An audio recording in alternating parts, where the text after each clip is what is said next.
Welcome back. Today, I'm going to be running through some things that I wouldn't be able to live without on tour, from the practical to the sentimental. But before I get into that, I would just like to say a massive thank you to everyone who's subscribed so far this year. It seemed an unobtainable pipe dream when I started this last year to hit 50 by the new year, never mind 100. And the fact we're already well on our way to 200 is absolutely astounding to me. So once again, thank you very much. And without further ado, let's take a look at this touring checklist in anticipation for when it can finally start up again. When you were playing that record, what were you thinking? So first of all, we have my little box of everything. From cleaning supplies and pedals to spare strings and screwdrivers, I think everyone should have a little box of everything on their touring checklist. This thing has helped me get out of so many tough spots, and is my go-to for if any music-related trouble arises, whether at home or far away. One of its many uses you've already seen on this channel from when I was restoring that fretless bass and giving it its first clean in 15 years, which that restoration is very nearly done, and I'm very excited to show you that in the future. Its uses for cleaning, however, don't just stop when I'm at home, as I have a bit of a pre-show ritual, where after sound check, I will sit on the stage cleaning my bass, and it just lets me soak the room in and builds anticipation for the show that's just a couple hours away. It feels akin to someone cleaning and sharpening their sword before a battle, or tying their belt around their gi. It gets me in this headspace of focus and mentally prepares me for the show that's going to follow. Plus, on top of that, I would hate for there to be any dirt or grime or unnecessary fingerprints on the bass, as I feel it's really important to respect your instrument in the hopes that if I respect my bass, then hopefully it will respect me back and behave during the show and won't have any kind of issues. Furthermore, people are paying to come to these shows, and I feel it would be a real slap in the face if I didn't bring them the very best that I could, and that all starts from having a clean instrument. Obviously, this box is just part of my touring setup when it comes to the technical side, which is experiencing quite an overhaul at the moment as amps, basses and pedals are all being chopped and changed to prepare not only for the new project that we've got coming out, but to enhance the sound of previous projects. So I'd really love in the future to be able to bring you a video where I take you through the whole touring setup when it comes to the basses and the amps, so keep an eye out for that in the future. So the next thing is something that's very important to me as an analog junkie, and that is the camera that I'm going to be taking out on tour. So this is a Konica C35 EF3. It's the closest thing I have to a fully automatic camera, with the exposure, shutter speed and aperture size all being figured out already, and a zonal focus system making it far easier to do quick rapid fire photography than a manual focus camera, while also giving me a little bit more control than an autofocus camera. It's currently the only rangefinder that I own, and while I haven't even got a roll developed on it yet, I'm super happy with how it's performing. Which brings me on to why I'm choosing to take this over my much beloved Olympus OM2N. When it comes to going out on tour, my go-to SLR just seems a little bit cumbersome to carry around with all the gear. And that's with just the lens on it, no extra lenses, no flash.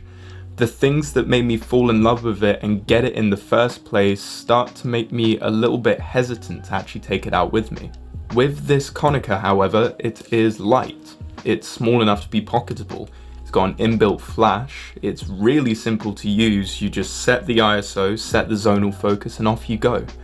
And above all else, the lens in this thing packs a serious punch, considering that it is sharper and faster than both the previous iterations as well as the later autofocus models. I actually have plans for a video series surrounding just that camera, where the band goes out around cities we've never been to before, and I can only take one roll of film with just that camera, and then do a roll review on the coolest cities that we go to on tour. I'd also like to use it as an opportunity to showcase some of the local shops and development studios people may have around them, and highlight the people that keep the analog photography scene alive and kicking. So yeah, that's a video series that I'd really like to do when we're back out on tour. So I've been playing video games for as long as I can remember. They've given me some of my greatest adventures, and so I would like to take them out with me when I start making some of my own, and I'd be doing this with my Nintendo Switch. My girlfriend very kindly got me this, which completely blew me away. I do not know what I did to deserve it, but she got me it with the sole intention of giving me something to do and keep busy with through the long journeys and the long waits before shows.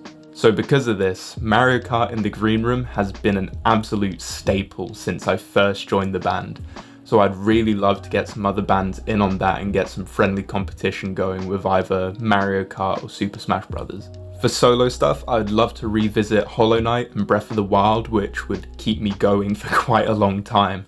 But if I'm feeling something a bit more quick and rage-inducing, then Cuphead or Enter the Gungeon is definitely on my list. And lastly, I have my base case. From the outside, this is relatively unassuming. It's just another hard case after all. However, the inside is far more meaningful for me.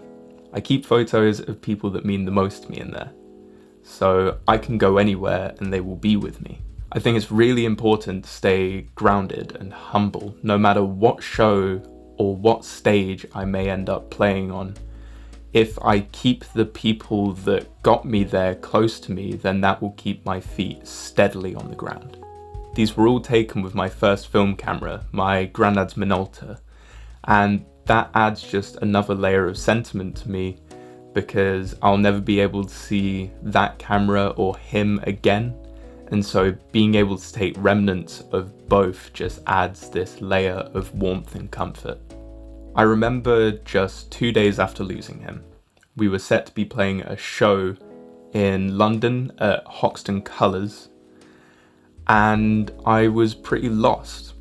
I wasn't mentally present, I wasn't with it at all, and I just was not focused.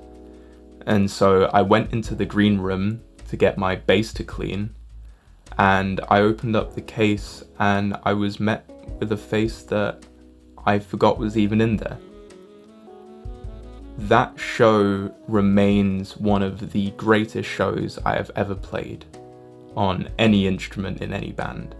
It's one that I'm the most proud of.